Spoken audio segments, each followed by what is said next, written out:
ভারতের ত্রিপুরা থেকে নেমে আসা ঢল ও কয়েকদিনের প্রবল বৃষ্টির কারণে বন্যায় দেশের 11 জেলায় পানিবন্দী হয়ে পড়েছেন 10 লাখের বেশি পরিবার। বন্যায় ক্ষতিগ্রস্ত হয়েছেন প্রায় 52 লাখ মানুষ। আকস্মিক এই বন্যার কারণ নিয়ে সামাজিক মাধ্যমে চলছে নানান সমালোচনা। পানি ঠেকাতে বাঁধ নির্মাণের পক্ষে বিপক্ষে মত জনসাধারণের। বাঁধ নির্মাণ করার আসলে বাংলাদেশের পক্ষে, বাংলাদেশের জন্য এটা খুবই অত্যন্ত প্রয়োজন এবং দরকার আমার যেটা মনে হয়। কারণ হচ্ছে ওরা যে কোনো সময় যখন ওদের ইচ্ছা হচ্ছে পানি ছেড়ে দিচ্ছে, আবার যখন দেখা যাচ্ছে বাংলাদেশের খরা মৌসুম ওরা পানি আটকাই দিচ্ছে। তো এটা বাংলাদেশের জন্য খুবই একটা খারাপ একটা বিষয়। এই বিষয়গুলো সমাধানের জন্য আমার পরামর্শ হচ্ছে গিয়ে যে বাংলাদেশ সরকারের উচিত ভারত সরকারের সাথে একটা মানে শক্ত একটা চুক্তির মধ্যে আসা, যাতে করে যে ভারত যে কোনো সময় তাদের বিপদ দেখে বাংলাদেশকে বিপদে ফেলে দিবে, এরকম একটা প্রসেসের মধ্যে দিয়ে যেন না যায়।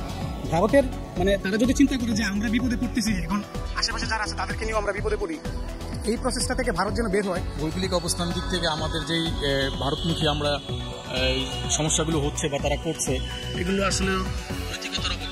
আমরা চাই যে কূটনীতিকভাবে পরামর্শ করে এটার সুষ্ঠু সমাধান করাটাই হচ্ছে সবচেয়ে যৌক্তিক একটা ব্যাপার। উল্টো বাদ বা এটা আসলে যৌক্তিক কোনো সমাধান না, এটা কূটনৈতিক কোনো আলোচনাও না। এটা দেখা যায় হিতে বিপরীত হয়ে গেলে মনে করেন দেখা যায় আমরা আরও হয়তো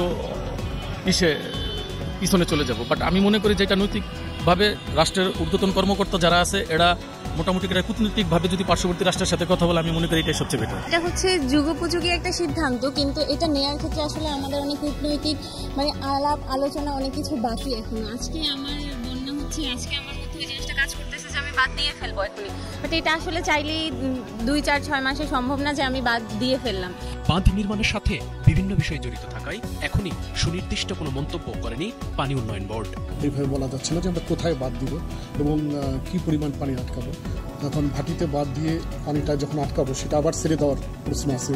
এরকম পুরো স্টাডি না করে এই বিষয়ে এখনই কোনো সিদ্ধান্ত দেওয়া সম্ভব নয়। সমস্যা সমাধানে দুই দেশের রাজনৈতিক সিদ্ধান্ত, আন্তর্জাতিক নদী আইনের উপর জোর, অবকাঠামোগত উন্নয়ন এবং বিদ্যমান বাঁধ সংস্কারে জোর বিশেষজ্ঞদের। আমাদের দেশটা এমন অবস্থানে আছে যেখানে কোনো ড্যাম নির্মাণ সম্ভব না, জায়গা নেই। শুধু পার্বত্য চট্টগ্রামে করা সম্ভব। কর্ণফুলীর উপরে আছে, মাতামহরী, সাংলু, এগুলোর উপরে করতে চাইলে করা যেতে পারে। কাজে আমাদের জন্য উপযোগী যেটা, এবং ভারতেরও সমতল ভূমিতে যেটা উপযোগী, সেটা হচ্ছে এমব্যাঙ্কমেন্ট বা ডাইক বা লিভি বা পোল্ডার, একই শব্দের মানে এক এক ভাষায় এক। এটাই হচ্ছে বাঁধ, যেটা নদীর সমান্তরাল। এখন এই বাঁধগুলো কার্যকর থাকতে হবে।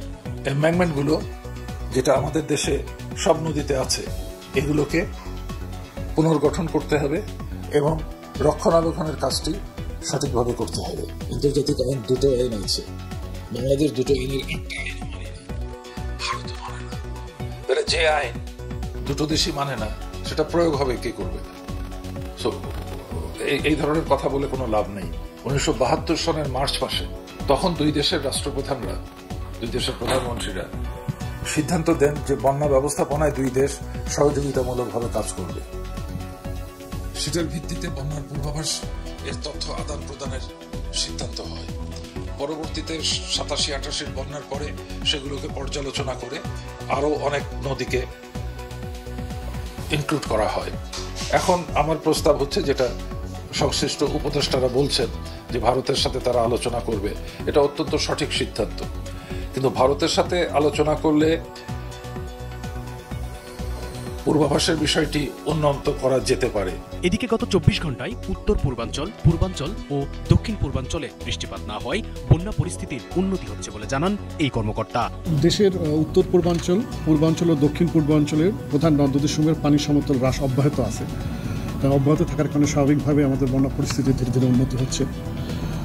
বিগত 24 ঘন্টায় আমাদের পূর্বাঞ্চলীয় কুমিল্লা, ব্রাহ্মণবাড়িয়া ও ফেনী জেলার ভারতীয় ত্রিপুরা সীমান্তবর্তী অঞ্চলে এবং ত্রিপুরা প্রদেশের অভ্যন্তরীণ অববাহিকাসমূহে উল্লেখযোগ্য বৃষ্টিপাত পরিলক্ষিত হয়নি এবং উজানের নদ নদীর পানি সমতল হ্রাস অব্যাহত আছে।